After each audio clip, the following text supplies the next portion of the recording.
Hello friends, welcome to banking aspirant Telugu YouTube channel. ఈరోజు మనం ఈ వీడియోలో IBPS RRB PO clerk mains preparation గురించి మాట్లాడుకుందాం. అండ్ నేను ఎలా ప్రిపేర్ అవుతున్నానో అది కూడా మీతో షేర్ చేసుకోబోతున్నాను. సో ఇప్పుడు RRB PO and clerk films అయిపోయాయి కాబట్టి దీని మెయిన్స్ ఎగ్జామ్ వచ్చేసి RRB PO 29 September and RRB clerk వచ్చేసి 6th అక్టోబర్. సో హార్డ్లీ ఒక 1 month ఉంది కాబట్టి మెయిన్స్ ప్రిపరేషన్ ఒకవేళ ఎలాగో చేస్తూ ఉంటాం కాబట్టి ఒక స్పీడ్ డబుల్ చేసేయాలి. కరెంట్ అఫైర్స్ అయినా అవి దానికి ఎక్కువ టైం ఇవ్వాలన్నట్టు. అంటే ఇక్కడ ఒక చిన్న నోట్ లాగా, ఆల్రెడీ హై అటెంప్ట్స్ అంటే కాన్ఫిడెన్స్ ఉన్న వాళ్ళు ఎప్పటి నుంచో స్టార్ట్ చేసి ఉంటారు మెయిన్స్ ప్రిపరేషన్. కానీ కొంతమంది డైలమాలో ఉంటారు కదా, అరే అటెంప్ట్స్ మోస్ట్లీ అందరూ అనలైసిస్ చూసే అంటే క్వాలిఫై అవుతామా అవ్వమా అని డిసైడ్ చేసుకుంటారు కదా. అయితే అనలైసిస్లో ఈ రేంజ్ నుంచి ఈ రేంజ్ వరకు అటెంప్ట్స్ ఉంటేనే క్వాలిఫై అవుతారు అలా అని. అరే నా అటెంప్ట్స్ లేవు కదా, ఎందుకు ప్రిపేర్ అవ్వాలి అంటే అంత ప్రిపేర్ అయినా అంత సీరియస్గా ప్రిపేర్ అవ్వరు కదా. నా సజెషన్ ఏంటంటే, మీరు ఎన్ని అటెంప్ట్స్ చేసినా అసలు యాక్చువల్గా చెప్పాలంటే మనం ఒక బ్యాంకింగ్ ఎగ్జామ్కి రెడీ అవుతున్నామంటే ప్రిలిమ్స్ మెయిన్స్ రెండు ప్యారలల్గా తీసుకెళ్ళాలి. కాకపోతే ఒక డిఫరెన్స్ ఏంటంటే, ప్రీకి అప్పుడు 60% టైం ఇస్తే మెయిన్స్కి 40% ఇవ్వాలి. సో ప్రీ అయిపోగానే ఫోకస్ అంతా మెయిన్స్కి షిఫ్ట్ అవ్వాలి. సో అలా అయితే ఓవరాల్ ప్రిపరేషన్ బాగా అవుతుంది, మీ ఎగ్జామ్లో కూడా మంచిగా మార్క్స్ స్కోర్ చేయగలరు. సో ప్రిలిమ్స్లో ఎంత స్కోర్ చేసినా అంటే ఎన్ని అటెంప్ట్ చేసినా ఈ అనాలైసిస్ ఎలా చెప్పినా మీరు చూసాం ఒకవేళ కాన్ఫిడెన్స్ రాకపోయినా అరే ఎందుకు ఎలాగూ క్వాలిఫై అవ్వమేమో, ఎందుకు ప్రిపేర్ అవ్వాలి అలా అయితే అనుకోకండి. అలా ఇంట్రెస్ట్ అస్సలు రాదు చదువుకోవడానికి. ఇప్పుడు చదివితే నెక్స్ట్ దానికి ప్రిపేర్ అవ్వచ్చు కదా, నెక్స్ట్ ఎగ్జామ్కి ఎలాగూ యూజ్ అవుతుంది, ఎలాగూ అవుతుంది. సో అది మైండ్లో పెట్టుకొని ప్రిపేర్ అవుతే మీకు చదివే ఇంట్రెస్ట్ వస్తుంది, నెగిటివ్ థాట్స్ రావు. అంతే, దానికి పెద్ద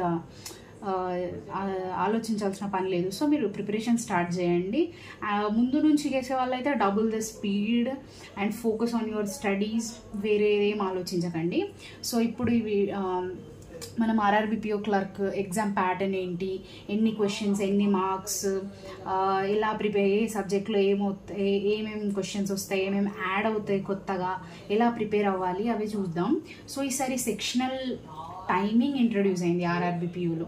so RRB PO and clerk also, ఎందుకంటే ప్రిలిమ్స్లో కూడా మనం చూసాం, అందరికీ ఆల్మోస్ట్ తెలిసే ఉంటుంది. ఆర్ఆర్బీ పియూ అండ్ క్లర్క్లో ప్రిలిమ్స్లో సేమ్ సెక్షనల్ టైమింగ్ ఉన్నట్టు ఇప్పుడు మెయిన్స్లో కూడా ఉంది.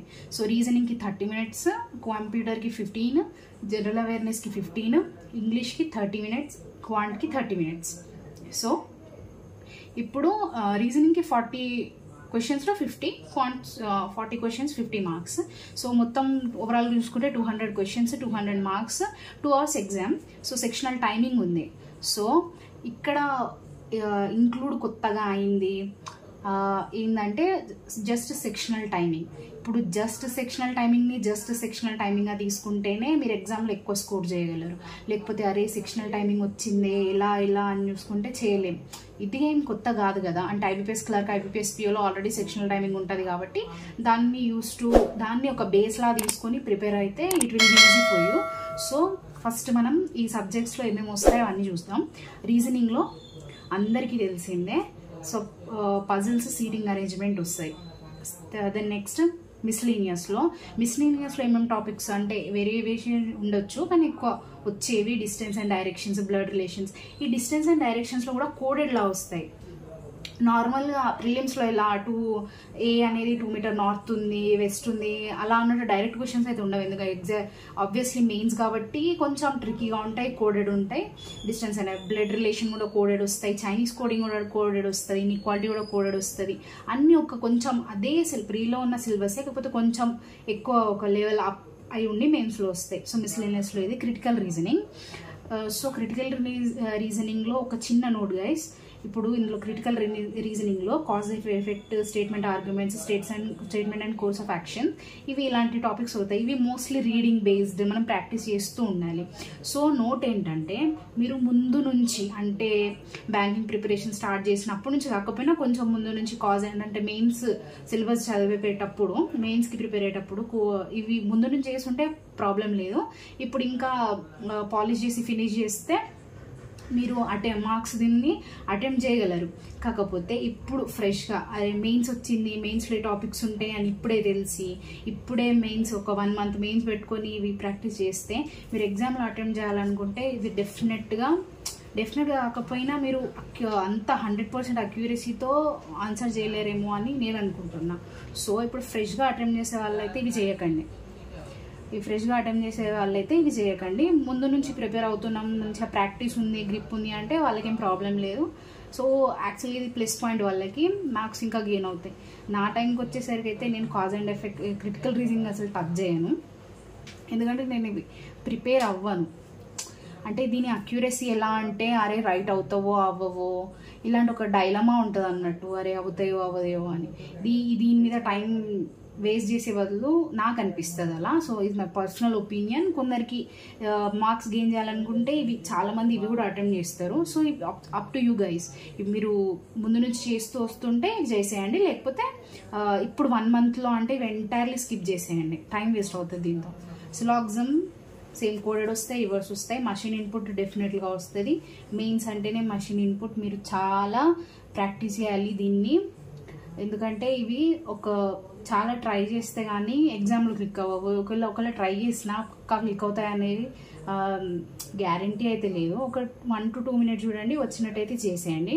సేమ్ డేటా సఫిషియన్సీ ఎట్లయినా చూడండి గైస్. 2 స్టేట్మెంట్స్ అయితే ఈజీగా వచ్చేస్తుంది. కొంచెం 3 స్టేట్మెంట్స్ ఉంటే టైం టేకింగ్ ఉంటుంది, కానీ సేమ్ మనం ఆల్రెడీ చదివిన టాపిక్సే ఉంటాయి. స్టేట్మెంట్స్ ఇచ్చి అడుగుతాడు కాబట్టి ఈజీగానే ఉంటుంది, మార్క్స్ గెయిన్ చేయవచ్చు. దీన్ని అటెంప్ట్ ఎలా చేయాలి రీజనింగ్ అంటే ఆబ్వియస్గా అందరికి తెలిసిందే. మిస్లీనియస్ ఫస్ట్ చేసేసి తర్వాత పజిల్స్, సీటింగ్ అరేంజ్మెంట్, సిలాగ్స్ ఇలా అటెంప్ట్ చేసుకుంటూ వెళ్ళొచ్చు. దెన్ క్వాంట్కి వచ్చేస్తే డిఐ, డాటా ఇంటర్ప్రిటేషన్ ఉంటుంది. మళ్ళీ మెయిన్స్కి వచ్చేసరికి డాటా ఇంటర్ప్రిటేషన్లో అర్థమెటిక్ బేస్డ్ క్వశ్చన్స్, అర్థమెటిక్ దాంట్లో ఇంక్లూడ్ చేసి అడుగుతారు అన్నట్టు. ఇట్లా అంటే ప్రాఫిట్ అండ్ లాస్ క్వశ్చన్స్ ఇచ్చేసి partnership, time and distance, ratio and proportions అలాంటివి, మిక్స్చర్స్ అలాంటివి డిఐలో ఇంక్లూడ్ చేసి అడుగుతాడు. సో క్వాంట్లో మార్క్స్ ఎక్కువ స్కోర్ చేయాలంటే అర్థమెటిక్ కొంచెం స్ట్రాంగ్ ఉన్న వాళ్ళకి ప్లస్ పాయింట్ అవుతుంది. ఎందుకంటే ఇక్కడ డిఐ నార్మల్గా ఒకటి నార్మల్గా మనం నార్మల్ డిఐ లాగా వస్తుంది, కూడా అర్థమెటిక్ వస్తుంది. డాటా సఫిషియన్సీలో కూడా అర్థమెటిక్ బేస్డ్ క్వశ్చన్స్ ఉంటాయి. Caselet is also arithmetic based ఉంటాయి. ఒక స్పీడ్ మ్యాథ్స్, ఇందులో క్వాంట్లో స్పీడ్ మ్యాథ్స్ సెక్షన్ ఉంటుంది కదా, అందులో missing, wrong numbers, approximation, quadratic equation, ఈ 4లో ఏదైనా ఒక 7 to 8 మార్క్స్ వరకు స్పీడ్ మ్యాథ్స్ వస్తుంది. దెన్ అర్థమెటిక్ క్వశ్చన్స్ వస్తాయి. మీరు క్వాంట్ ఓపెన్ కాగానే ఫస్ట్ ఇవి ఎక్కడ ఉన్నాయో మొత్తం వెతకాలి. ఫస్ట్ ఇవి అటెంప్ట్ చేసినాక తర్వాత డిఐకి వెళ్ళండి. ఏదైనా ఒక డిఐ కొంచెం ఈజీగా ఉంటుంది, ఆ డిఐ ఏదో మీరు క్రాక్ చేసి అది తొందరగా అటెంప్ట్ చేసేయండి. తర్వాత డాటా సఫిషియన్సీ చూడండి, ఎందుకంటే ఇవి కూడా సేమ్ టాపిక్స్. ఆల్రెడీ మనం అర్థమెటిక్ కొన్ని టాపిక్స్ ఉంటాయి కాబట్టి 2 to 3 క్వశ్చన్స్ కొంచెం డైరెక్ట్గా చేయవచ్చు. చూడగానే అంటే అర్థమైపోతుంది, ప్రాక్టీస్ ఉంటే అది అర్థమైపోతుంది. సో టైం కూడా కొంచెం సేవ్ అవుతుంది, మార్క్స్ కూడా వచ్చేస్తాయి. So data sufficiency important. మీరు చూడండి, అంటే మొత్తానికి వదిలేయకండి అరే ఇది ఏం అడిగేసిండు అని. మీరు చేస్తే డెఫినెట్గా వస్తుంది. కొంచెం అర్థమెటిక్లో గ్రిప్ ఉండే మాత్రం వాళ్ళు కొంచెం ఈజీగా వస్తుంది. సో కేస్లెట్ ఈజ్ ఆల్సో మీకు తెలిసిన టాపిక్స్ పైన కేస్లెట్ వస్తే లైక్ పార్ట్నర్షిప్, పర్సెంటేజెస్ ఇవి కొంచెం ఈజీ కదా, అంటే షాప్స్ ఇచ్చేసి ఇలా ఇంత పర్సెంట్ ఇంత అంటే అది ఈజీగా వచ్చేస్తాయి. సో చూడండి, మీరు అన్నీ చూడండి. అంటే ఆ టైంలో మీరు మైండ్ ఎలా వర్క్ అవుతుంది, ఎలా వస్తుంది మీకు తెలియదు కదా. సో మీరు అన్నీ చూడండి, చూడగానే అరే వచ్చేస్తుంది అనిపిస్తే then you can fearlessly attempt the paper. So then arithmetic అంటేనే అందరికి భయం అవుతుంది, కానీ quant is all about arithmetic. అంటే మెయిన్స్కి వచ్చేసరికి mostly paper is based on arithmetic. So కొన్ని టాపిక్స్ అంటే కొంచెం ఈజీగా ఉండేటివి, కొంచెం పాలిష్ చేసుకోవాల్సినవి, SICI, percentages, partnership, ratio and proportion, mixtures కొంచెం ఈజీగా ఉంటాయి. Time and work, time and distance కొంచెం రిలేటెడ్ టాపిక్స్ కదా. సో ఇవి చూసుకోండి, మీరు కొంచెం ప్రాక్టీస్ చేస్తూ ఉండండి. ప్రిలిమ్స్ లెవెల్ కాకుండా కొంచెం మెయిన్స్ వేరియబుల్ బేస్డ్ అన్నట్టు. ప్రిలిమ్స్లో కొంచెం డైరెక్ట్గా అడిగిస్తాడు కదా, SICలో కొంచెం వేరియబుల్ బేస్డ్ యాడ్ చేసుకొని కొంచెం దీంట్లో కేస్లెట్ యాడ్ చేసినవి, డిఐలో అర్థమెటిక్. సో అర్థమెటిక్ కొంచెం టైం ఇచ్చేసి మీరు మల్టిపుల్ క్వశ్చన్స్ చేసేస్తే మీకు ఇక్కడ ఈజీ అయిపోతుంది. అంటే ఇక్కడ ప్రాక్టీస్ చేస్తే అక్కడ కొంచెం చూసేసరికి ఈజీ అయిపోతుంది అన్నట్టు. ఇది క్వాంట్ గురించి. దెన్ ఇంగ్లీష్లో మార్క్స్ స్కోర్ చేయాలంటే రీడింగ్ ఇస్ ద కీ. మీకు రీడింగ్ హ్యాబిట్ ఉన్నా లేకపోయినా ఎలా అయినా రీడింగే ఇంపార్టెంట్. దీంట్లో రీడింగ్ హ్యాబిట్ ఉంటే మాత్రం వాళ్ళకి చాలా ప్లస్ పాయింట్. అంటే రీడింగ్ హ్యాబిట్ ఎలా అంటే, ఇప్పుడు మనం ఏదైనా చదువుతూ వెళ్తాం కదా, నార్మల్గా తెలుగు మీడియం స్టూడెంట్, నేను కూడా తెలుగు మీడియం స్టూడెంట్నే 10th వరకు. సో నాకు కూడా చాలా ప్రాబ్లం అవుతుంది. అంటే ఇప్పుడు చదివేటప్పుడు చదువుతుంటేనే ప్యారలల్గా అర్థం చేసుకోలేను నేను. ఒక లైన్, ఒక పారాగ్రాఫ్ చదివేసి మళ్ళీ పాయింట్స్ వెతుక్కొని అర్థమవుతుంది. సో అట్లా చాలామందికి అవుతుందని నా ఫీలింగ్, నాకైతే అవుతుంది. సో అలా అవ్వద్దు అనుకుంటే మీరు డైలీ ఏదైనా చదవండి. అంటే నార్మల్గా న్యూస్ పేపరే చదవాలా, ఇంగ్లీష్ న్యూస్ పేపరే చదవాలా అంటే అదేం లేదు. 2nd క్లాస్ 3rd క్లాస్ పిల్లల బుక్స్ ఉంటాయి కదా, అందులో స్టోరీ టైప్స్వి ఇంగ్లీష్ చదవండి. మీకు చదువుతుంటే ఆ స్టోరీస్ కొంచెం ఈజీగా ఉంటాయి కాబట్టి అర్థమవుతాయి. అట్లనే అంటే లెవెల్ పెంచుకుంటూ వెళ్తే మీకు సేమ్ నార్మల్గా ఇప్పుడు మన ఎగ్జామ్స్లో వచ్చే కాంప్రిహెన్షన్స్ కూడా అర్థమవుతాయి. ఎందుకంటే ఇక్కడ రీడింగ్ ఒక్కటే ఇక్కడ ఇంగ్లీష్లోనే ఉపయోగపడుతుందా అంటే అట్లా కాదు. క్వాంట్లో కావాలి, రీజనింగ్లో కావాలి. మెయిన్లీ రీజనింగ్లో స్ట్రీటింగ్ అరేంజ్మెంట్, పజిల్స్ చదవాలి. చాలా పెద్ద పెద్దగా ఇస్తారు కదా, ఒక పారా అంత ఉంటుంది. అది మనం చదివి తొందరగా సాల్వ్ చేస్తే ఇక్కడ టైం సేవ్ అవుతుంది కదా. సో ఇంగ్లీష్ మీరు బ్యాంకింగ్ ప్రిపేర్ అవుతున్నారంటే ఇంగ్లీష్ కొంచెం స్ట్రాంగ్ చేసుకోండి. అరే ఇంగ్లీష్ వీక్ ఉంది, క్రాక్ చేయలేమా అంటే అట్లా ఏం లేదు. ఇంగ్లీష్ మీరు కొంచెం అర్థం చేసుకునే లెవెల్లో కొంచెం రీడింగ్ అలవాటు అయితే సరిపోద్ది. మళ్ళీ రీడింగ్ కాంప్రిహెన్షన్ తర్వాత పారాజంబుల్ అడుగుతాడు. మళ్ళీ వేరే క్వశ్చన్స్ అంటే ఇక్కడ సింగిల్, అంటే ఇప్పుడు ప్రీలో ఎర్రర్స్ వచ్చినట్టు, మిస్పెల్ట్ వచ్చినట్టు వేరే సెక్షన్ వేరు రావు. ఎర్రర్స్లో సపోజ్ ఇప్పుడు పారాజంబుల్ ఇస్తే ఆ పారాజంబుల్లోనే ఎర్రర్స్ ఇస్తాడు, లేకపోతే సెంటెన్స్ అరేంజ్మెంట్ 2 ప్యాటర్న్స్ని కలిపేసి ఒకటే టైప్ క్వశ్చన్స్లో వేస్తాడు అన్నట్టు. ఏం లేదు, ఇందులో స్కోర్ చేయాలంటే రీడింగ్ ఇస్ ద కీ. మీరు డైలీ ఏదైనా ఒక పేరు చదివినా పర్లేదు, రీడింగ్ చేయండి. ఓ క్యాబ్ కొంచెమైనా రావాలి కదా, సో ఓ క్యాబ్ మీద ప్రాక్టీస్ చేయండి. దెన్ నెక్స్ట్ జిఏకి వచ్చేస్తే, ఇప్పుడు మన ఆర్ఆర్బిపిఓ ఎప్పుడు ఉంది ఎగ్జామ్, 29 సెప్టెంబర్ ఉంది. సో 20 సెప్టెంబర్ వరకు మీరు జనరల్ అవేర్నెస్ చదవాలి. ఎప్పటి నుంచి చదవాలంటే, ముందు నుంచి డైలీ క్లాసెస్ వింటున్నామంటే 6 months చదవచ్చు. కాకపోతే 2-3 years నుంచి చూసింది ఏంటంటే 4 monthsవి ఎక్కువ అడుగుతున్నాడు. అంటే ఇప్పుడు ఆగస్ట్, జూలై, జూన్, సెప్టెంబర్ ఇవి ఎక్కువ ఫోకస్ చేయండి. ఎలా ఫోకస్ చేయాలి అంటే, మొత్తం line to line monthly PDFs అయినా అవన్నీ బాగా తరువుగా చదవాలన్నట్టు. ఎందుకంటే క్వశ్చన్స్ డీప్గా అడుగుతున్నాడు. ముందులాగా అపాయింట్మెంట్స్ ఇక్కడ ఎవరు అపాయింట్ అయ్యారు ఇలా డైరెక్ట్ క్వశ్చన్స్ రావట్లేదు, కొంచెం డీప్గా అడుగుతున్నాడు. సో మనం కూడా అప్పుడు డీప్గా చదవాలి. జిఏ క్రాక్ కావాలంటే, అంటే కొంచెం సెక్షనల్ టైం కట్ ఆఫ్ వెళ్ళాలి. కొంచెం ఎక్కువ స్కోర్ చేయాలంటే రివిజన్ ఇస్ ది కీ. నువ్వు 4 months 6 months చదివేసిన నేను 6 months చదివేసిన నేను 4 months చదివేసిన నేను అంటే చదివి 6 months చదివి 4 months చదివిన అది ఇంపార్టెంట్ కాదు. మనకి ఎంత గుర్తుంది, ఎంత రిటైన్ చేయగలుగుతున్నాం అది ఇంపార్టెంట్. సో మీరు మల్టిపుల్ టైమ్స్ చదవండి. ఈరోజు చదివింది ఒకసారి, 2 సార్లు, 3 times మీరు ఎన్నిసార్లు చదివితే అంత మంచిది, అంటే గుర్తుంటుంది. సో మళ్ళీ current affairs, then government schemes అనేవి డీటెయిల్డ్గా చదవాలి. సెంట్రల్ గవర్నమెంట్ స్కీమ్ ఏదైనా తరువుగా చదవండి. ఎందుకంటే స్కీమ్స్ అనేవి చాలా డీటెయిల్గా అడుగుతున్నాడు. మినిస్ట్రీ అయినా, నోడల్ మినిస్ట్రీ అయినా, దానికి బడ్జెట్ అలొకేషన్ అయినా, బడ్జెట్లో ఏదైనా స్కీమ్ని హైలైట్ చేశారా ఆ స్కీమ్స్ మాత్రం డెఫినెట్గా చదవండి. సో బ్యాంకింగ్కి ప్రిపేర్ అవుతున్నాం కాబట్టి ఆర్బీఐ న్యూస్, అంటే ఆర్బీఐ సర్క్యులేషన్స్ ఉంటాయి కదా, అవి డీటెయిల్గా చదవండి. ఎన్పిసిఐ ప్రోడక్ట్స్ అయినా, కొత్తవి ఇంప్లిమెంట్ అయినా అవన్నీ డీటెయిల్గా చదవండి. So government schemes, RBI news, banking related ఇవి ఎలాగైనా చదవండి. దెన్ నెక్స్ట్ బడ్జెట్ టైం ఉంటే మీరు దాన్ని మొత్తం గ్రాస్పింగ్ పవర్ ఎక్కువ ఉండి చదువుకోగలము అంటే చదవండి. లేకపోతే దీనికి ఎంత బడ్జెట్ అలాట్ అయింది, కొంచెం స్కీమ్స్ అవన్నీ చూసుకోండి.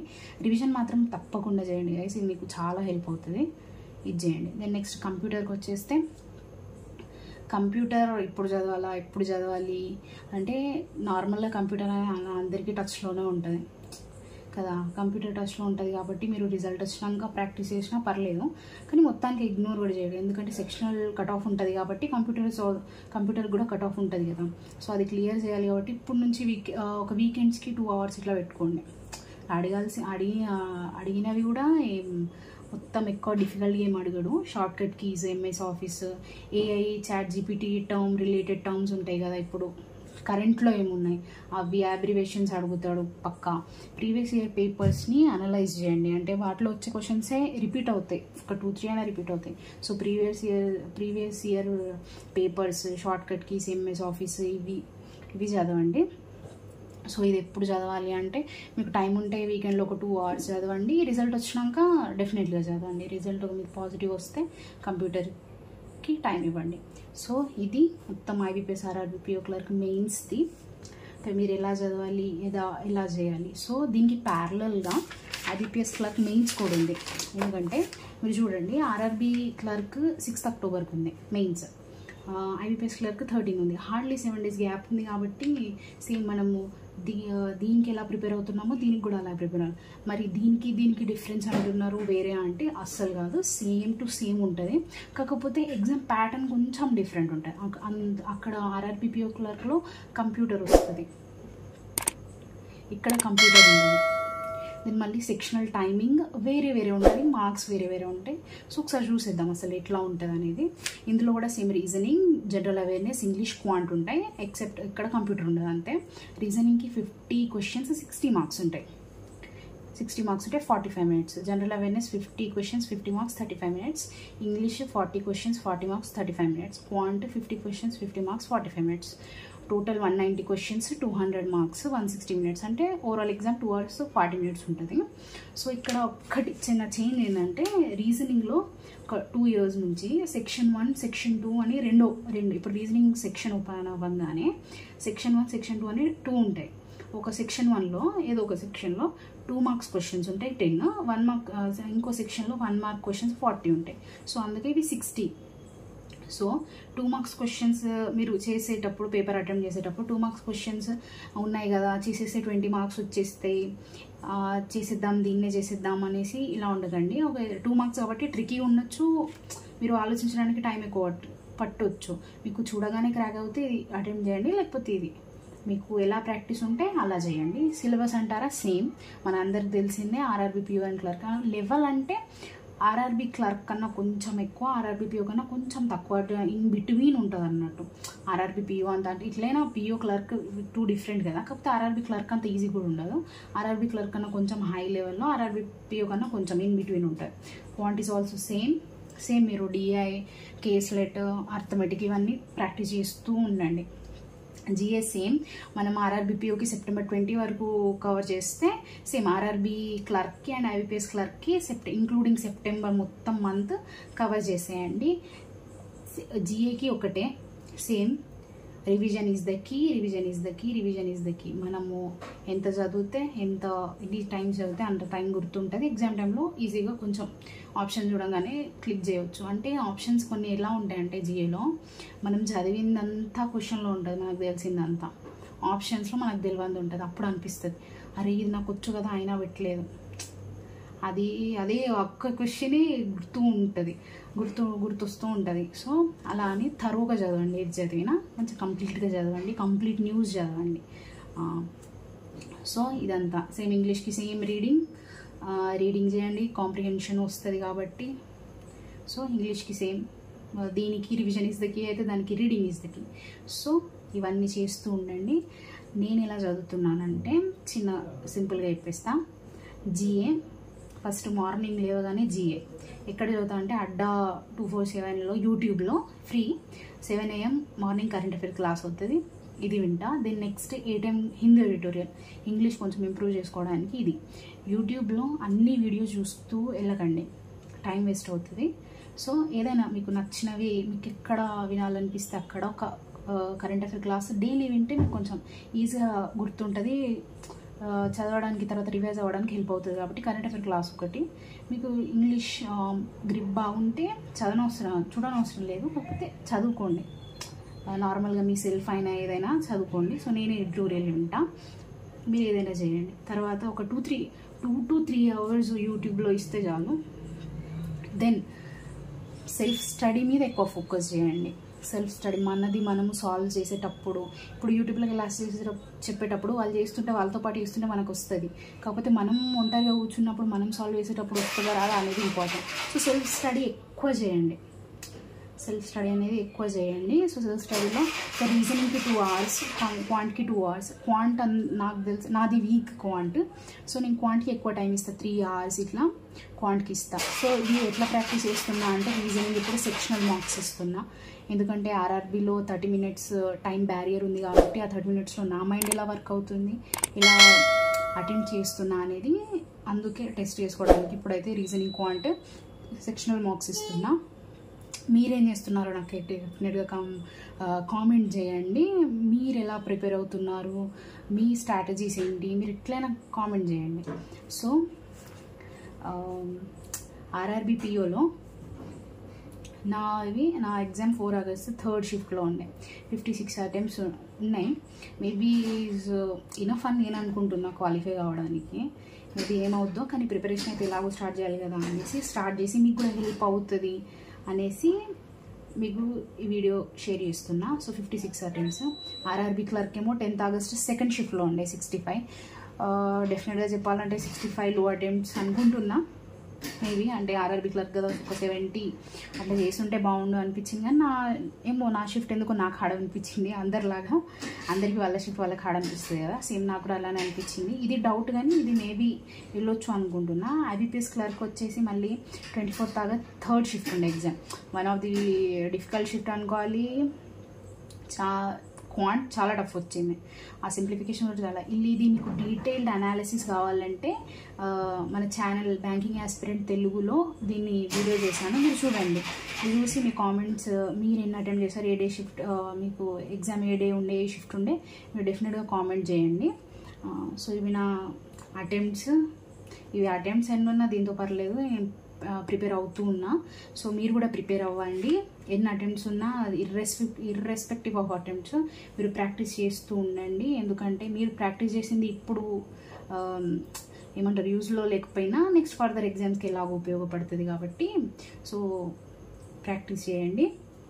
ఇది మీరు ఒక ఎఫెక్టివ్గా చదువుకోవాలనుకుంటే టైం టేబుల్ చేసుకోండి. ఈ సబ్జెక్ట్కి ఎంత టైం ఇవ్వాలి, ఎలా చదవాలి, అవి సోర్సెస్ అంటారా, మీకు సోర్సెస్ ఏ స్టడీకి ఏ సబ్జెక్ట్కి ఏ సోర్స్ కావాలి అనుకుంటే వీడియో కింద కామెంట్ చేయండి. నేను సోర్సెస్ చెప్తాను మీకు, నేను ఏ సోర్స్ నుంచి చేస్తాను. సో మీరు ఒక టైం టేబుల్ అయితే ఖచ్చితంగా మెయింటైన్ చేయండి. అప్పుడు ఏ సబ్జెక్ట్కి ఎంత టైం ఇవ్వాలి, దేంట్లో ఇంప్రూవ్ అవుతున్నాం, దేంట్లో అవ్వట్లేదు, అవన్నీ మార్క్ చేసుకుంటూ వెళ్ళండి. సో మీకు గ్రోత్ కనిపిస్తే అప్పుడు ఇంకా చదివే ఇంట్రెస్ట్ పుడుతుంది. సో ఈ వీడియోలో ఇదంతా మీకు చెప్పాను. So that's it for the video. మీకు ఈ వీడియో ఇన్ఫర్మేటివ్గా అనిపించినట్లయితే, హెల్ప్ఫుల్గా అనిపించినట్లయితే షేర్ చేయండి, నచ్చినట్లయితే లైక్ చేయండి. ఇంకా ఇలాంటి వీడియోస్ కావాలనుకుంటే బ్యాంకింగ్ ఆస్పిరెంట్ తెలుగుని సబ్స్క్రైబ్ చేయండి.